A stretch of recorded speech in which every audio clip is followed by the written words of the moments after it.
turabaramukije nshuti bakunzi bacu muduteze yombi aho muri mu bice bitandukanye, reka tubaramutse tubifurize igitondo cyiza, tubifurize amahoro y'imigisha ya Nyagasani mu byo mukora bitandukanye bya buri munsi. Turi mu gitondo cyo kuri uyu wa kane itariki 19 ukwezi kwa gatandatu umwaka w'ibihumbi 2025. Iki gitondo tuzindukanye amakuru menshi, tuzindukanye update n'amakuru tugiye guhera ku irasano rikomeye cyane, ni ku mirwano karabutaka yamaze amasaha 4 yose. M23 irimo gusuka ibisasu bitandukanye, FARDC irimo iramishagiza amabombe mu misozi itandukanye. Nkufitiye amakuru yose ajyanye n'iyi mirwano, ni nako kandi magingo ayangaya Leta Zunze Ubumwe za Amerika zimaze guhabwa gasopo ikomeye cyane n'Uburusiya. Ese niki cyaba kigiye gutera intambara ya gatatu y'isi yose? Ese tugiye kugwa mu ntambara ya gatatu y'isi yose? Ibintu byamaze gukomera. I Tel Aviv amasasu arimo aracicikana, i Tehran amabombe arimo arasukwa uko bwije uko bukeye. Perezida wa Irani yamaze guca iteka avuga ko batazigera bapfukamira Amerika, atangaza byinshi kuri Donald Trump.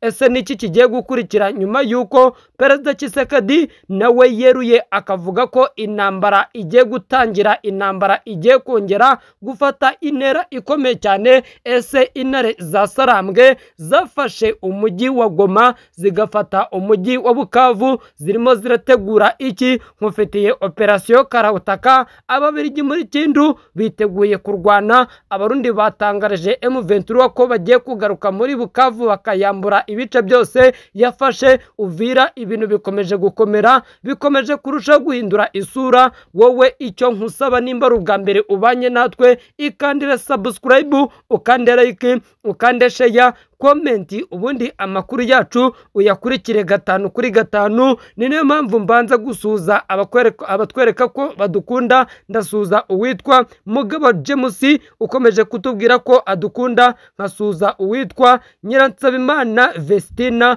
umbwira ko ankunda 5 kuri 5, nkasuza uwitwa Habimana Jackson uherereye Uganda. Ni nako nsuza abaturage bose, ni nako nsuza umuntu wese udukurikira ari mu nkambi ya Nyakivara, inkambi ndende, bikaba inkambi niniri iri ku butaka bwa Uganda, irimo abaturage baturutse ku butaka bw'u Rwanda, abaturutse i Burundi, abaturutse Sudani, noneho abasomaliya bari hariya. Mwese ndabasuhuje, nawe nkakubwira ati igire munsi ya video wikandire ijambo subscribe, ubundi amakuru yose uyakurikire 5 kuri 5, ubundi amakuru yose uyimenyere nkuko twabibasezeranyije. Aha niho honyine ugomba gukura ukuri kw'amakuru akomeje kuvugwa hirya no hino. Imirwano ikomeye cyane, imirwano karabutaka kuri uyu wa gatatu itariki 18 yongeye gusakiranya abarwanyi ba M23,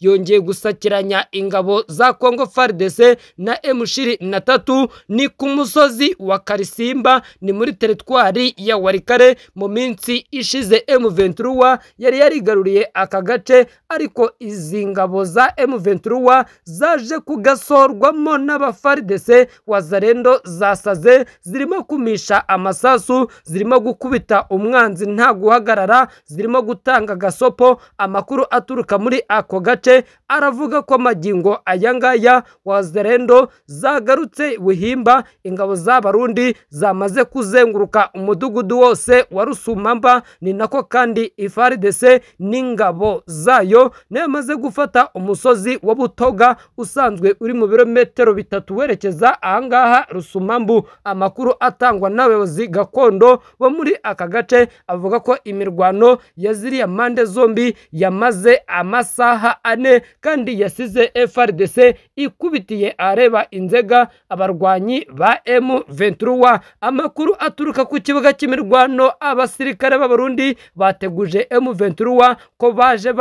baje kuyihondagurira i Bukavu. Ibintu byamaze gukomera.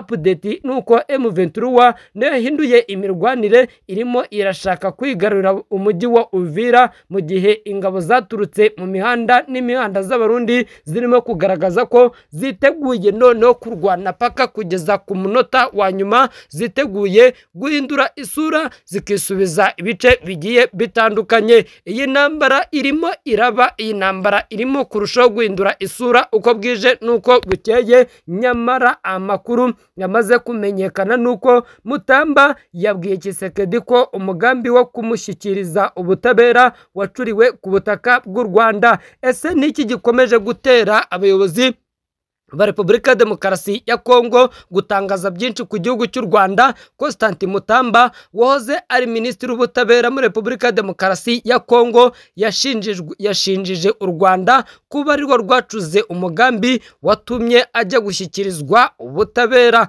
Mutamba yabitangarije mu ibaruwa y'ubwegure aheruka gushyikiriza Tshisekedi muri iyi minsi. Uyu mugabo yeguye ku itariki 17 Kamena mbere yo kugezwa imbere y'ubutabera ngo akurikiranyweho icyaha cyo kunyereza umutungo w'igihugu usaga miliyoni 19 z'amadolari agenewe kubaka gereza ya Kisangani ashinjwa kunyereza. Constantin Mutamba mu ibaruwa yandikiye Tshisekedi yamubwiye ko nta dolari na rimwe rya leta yigeze anyereza.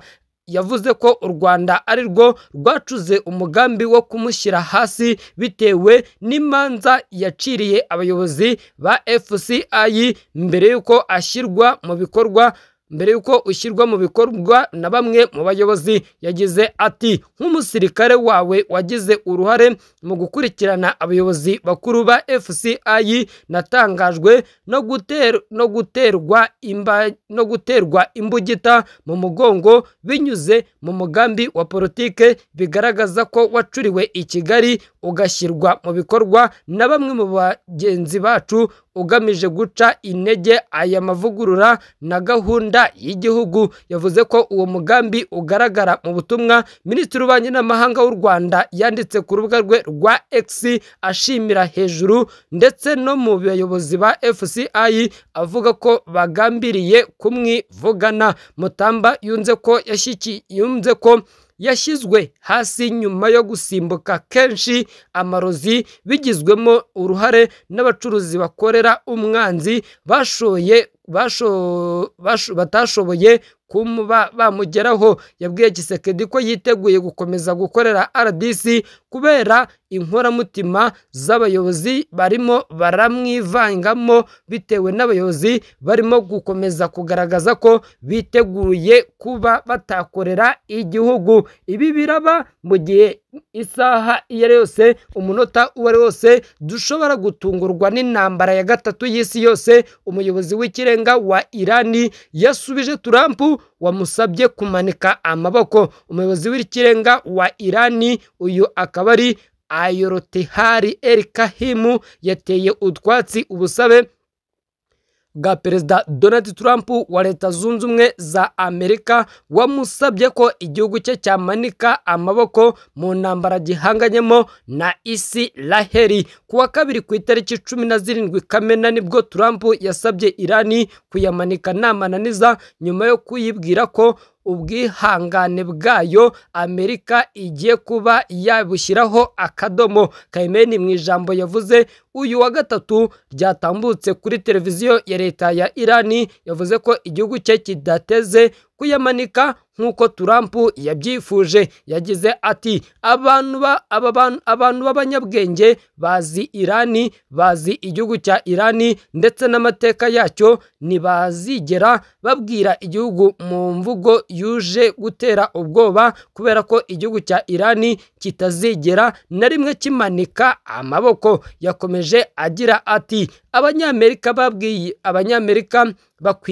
bakwiye kumenya ko uruhare rwose rwa gisirikare rwa Amerika mu ntambara yo muri Irani nta gushidikanya ko ruzaherekezwa n'igihombo kidasanzwe. Khamenei yanakuriye Trump inzira ku murima, amumenyesha ko mu gihe hari amakuru avuga ko Amerika yaba iri kwitegura kwinjira muri iyi ntambara, nabo biteguye kuyitangiza mu buryo bweruye. Kuri uyu wa gatatu, ubwo indege z'intambara zari zirimo kurasa i Tehran, ibihumbi by'abanya Irani batuye muri uriya mujyi barimo bahunga. Ni nyuma yo gusabwa na Amerika kuva muri uyu mujyi. Igisirikare cya Isiraheli kuri uyu wa gatatu cyatangaje ko cyifashishije indege z'intambara 50 mu kurasa ahantu habarirwa kuri 20 muri Irani. Iyi ntambara igiye kuba imbarutso y'intambara ya gatatu y'isi yose, bitewe nuko magingo aya ngaya ibihugu bikomeye cyane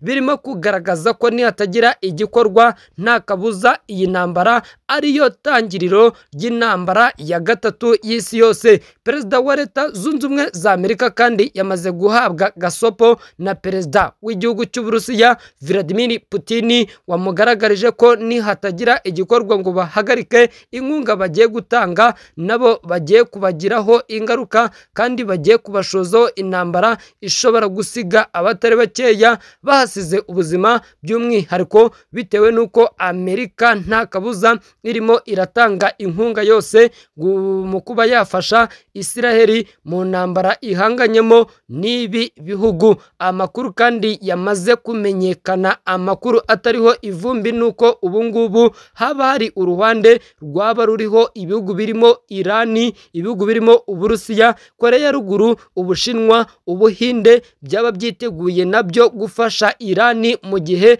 Amerika yagaragaza kohereza intwaro zikarishye ku butaka bwa Isiraheli. Perezida wa Leta Zunze Ubumwe za Amerika Benjamin Netanyahu hashize iminsi hari amakuru amenyekanye yuko yaba ari mu biganiro bigomba gutuma iyi ntambara ikomeza kandi bigomba gutuma iyi ntambara irushaho kubica bigacika. Isiraheli yarashe Irani ikoresheje indege 50, Amerika nayo yohereza indege n'ibitwaro byinshi. Ni umunsi wa gatatu Irani na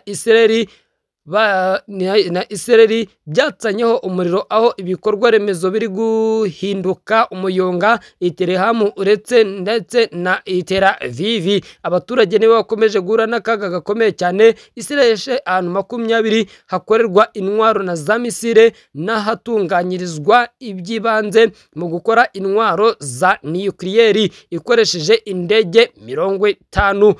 Ibitero bikomeye impande zombi zabikoze mu masaha y'ijoro, nubwo ku manywa byanyuzagamo naho bakohereza ibisasu. Impande zombi zirimo kurasana mu gihe isi yose yari imaze iminsi irangamiye ku ntambara yabicaga bigacika hagati ya Ukraine ndetse n'igihugu cy'Uburusiya. Amato y'intambara akomeje kugenda agaragara, abaturage bakomeje kugenda bifungirana umunota uwo ari wose.